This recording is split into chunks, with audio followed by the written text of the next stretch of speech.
Ryan and I, our relationship is just, it's goofy. It's a little bit of everything. I think he compliments me really well. He has more of a softer side. He calms, almost like a storm that's inside my soul. So likewise, like me being the little H2S monitor that I am for gaslighting, I just wanted to know how we went from this to this. It put a lot of stress, but the attention that social media and the public eye put on our marriage was a stress in itself. I mean, it is so weird to me that she's presenting this as if social media just dropped through her fucking ceiling like the IRS and started auditing her life and then put it on blast for the world to see, as if she didn't literally go on national television and disclose the very private, personal, intimate details of the typical relationship problems that she's having in her marriage. Instead of being like, oh, I jumped into this too soon, and yeah, this wasn't the best move. I never had my freedom. I don't want to be married anymore. She went and demonized the guy to the entire world after he specifically said, hey, don't share really intimate details or talk trash about me to everybody. It's not cool. You're hurting me. That fucks a marriage, honey. Social media didn't just pop up out of nowhere. You're the live stream queen over here. So, yeah, that have a little accountability now. But what I'm going to do to supplement my point is take a little look at that breakup video here. We'll talk about that. Are you happy? She has no clue that that's not going to work. She's immediately trying to put the ball in his emotional court, trying to weaponize his emotions against him and make it seem like the relationship dissolving is by the fault of his own feelings. But he's not going to go for that because he doesn't want the marriage to dissolve. Yes. I don't know why you think I'm not. Because you shouldn't be, my guy.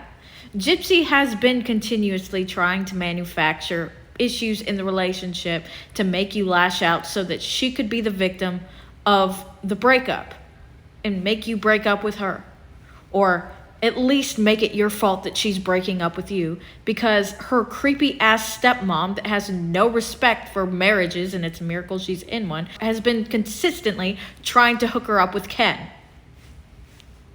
So now all of a sudden you got a bunch of problems. And all of a sudden now you're not. Maybe I'm not. Maybe I'm not.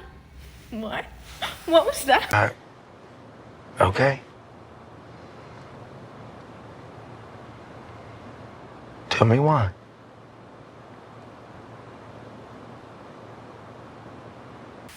There it is. Look at that. She doesn't want to tell him the reason because she doesn't want to fix the marriage. Looking down about it because maybe she's got a little bit of empathy and she's not a fucking lizard.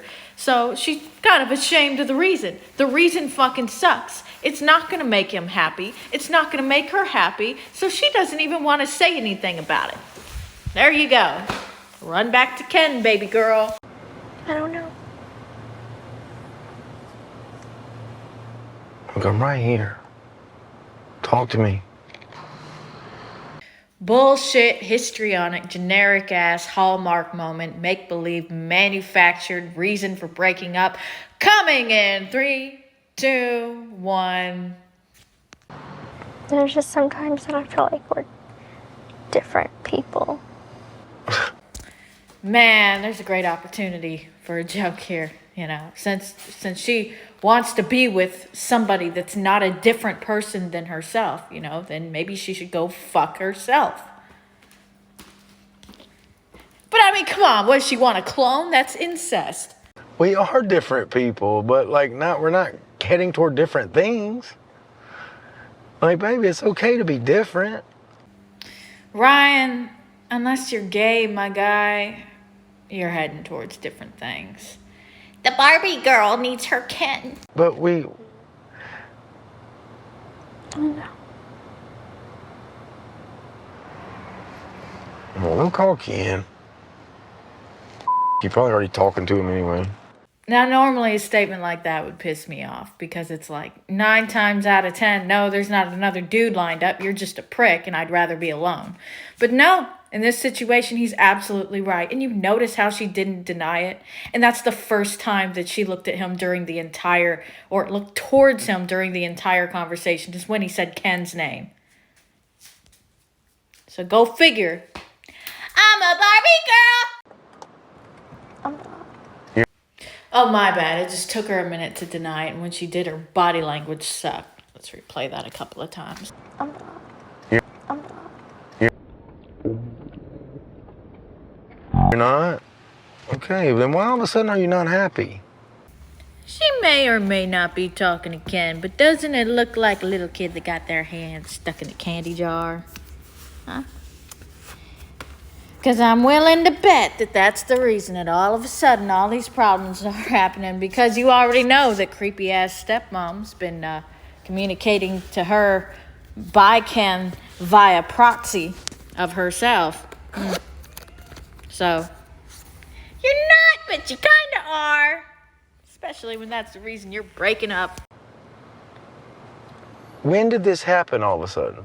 When did you feel this unhappiness? Tonight?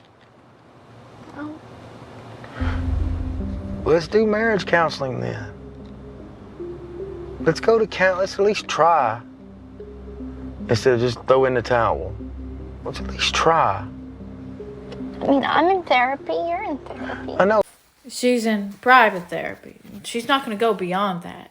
She's not going to get in a room together with her husband, because then she can't manipulate the therapist. But I'm saying together. I'm saying together. We go in and we talk about this together. I don't want you to make a rash decision. I'm not going to make a rash decision. You can fix a problem that's inside the relationship. You can't fix a problem that's outside the relationship. And marriage ain't going to put Ken back inside our little Barbie girl here. So she ain't going to want to do anything to fix that. She's got a one-track mind. Make rash decisions all the time. All the time. We were fine. There's times that we are fine. The majority, I guess, is fine. So remember the later clip from when our little blonde Barbie girl decided that she was going to say that social media broke up her marriage. Well, clearly she's the one breaking up her marriage here. She even admits that for the most part, it's fine. Her brain is scrambling right now. She's getting annoyed and she's getting uncomfortable because she's comforting herself. She's reaching for the water. She's scrambling, trying to make excuses. And she just fucked up here by saying that the majority of the time, it's fine. The majority. Like right now, you're having a bad day, so therefore you're not happy with this marriage. Not every day is gonna be hunky-dory, baby. Marriage is hard. Nobody said it was easy. There's gonna be days where you're like, oh, I just want to break, or oh, I just want to do this, oh, I just need to get away. But you have to work at it. You have to want to work at it. Okay. Still feels like she's trying to put it on him when she says you. She could have just said, I have to want to work at it. It's like she keeps beating around the bush because she doesn't want to directly implicate herself. Right. And are you not wanting to fight for this anymore?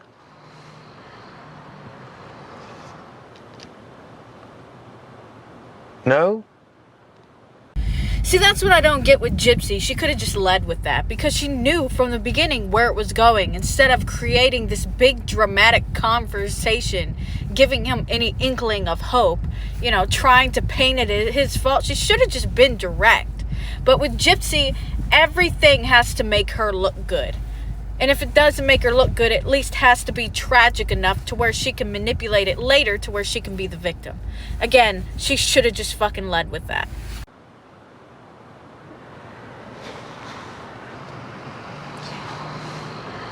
Okay. Sometimes I just think that I would be happier somewhere else. Okay. Okay, that's an honest statement. Now we see what she looks like when she's partially honest. That somewhere else is with Ken.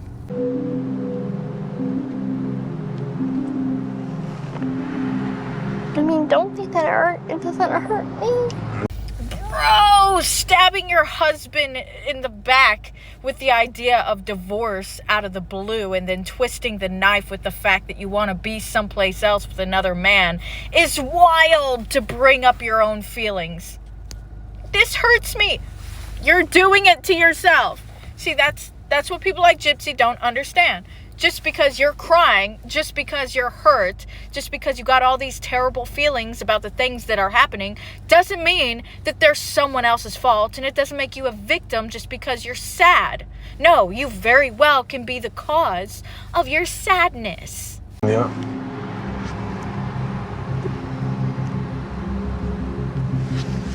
I just feel like somebody else can give you the love that you deserve.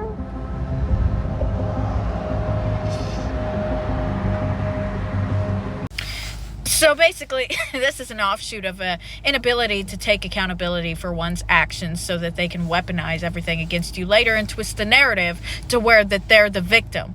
What they're doing, it's called an emotional redirect, and I've become kind of a master at spotting this shit in the past 7 years.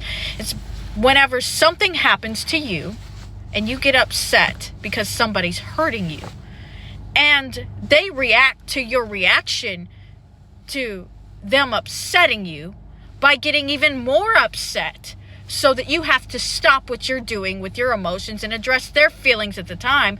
And that way, what they wind up doing is they spin it later to remember that time that I was really hurt after what happened, to where you just did all this stuff and made me cry, made me that much more upset.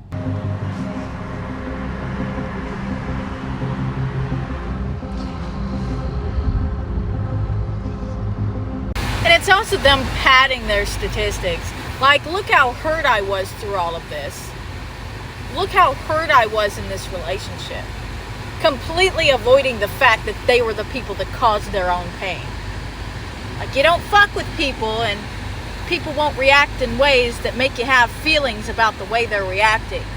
It's like, she's a victim because she had to see him cry because of things she's doing to him. It's fucked, but that's the way this works. Please don't think that you have done anything wrong.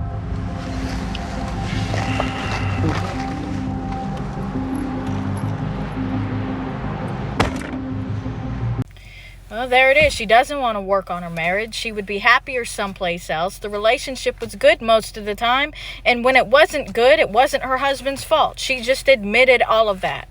Now, most of this has come to pass, as we know, and we know that whenever he develops a backbone and starts sticking up for himself in the public forum, that's when she starts to renege on everything and starts to make up a bunch of bullshit on how this is his fault.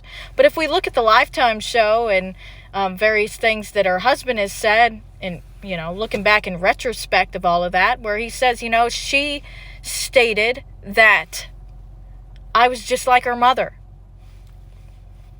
Well, what did she do to her mother? Well, her mother was a terrible, vindictive person, but look at how she handled it. She played damsel in distress to Nicholas Godejohn and got him to do her dirty work and come in and save the day. Now, what did she do with Ken? She did the exact same thing. Now Ken is saying a bunch of fucked up shit to her ex-husband here, and same shit, different package.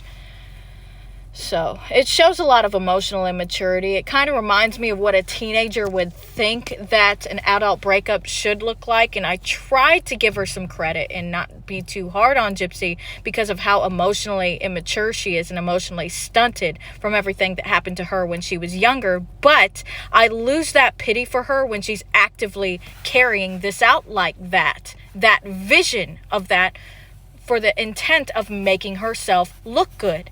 It's manipulative.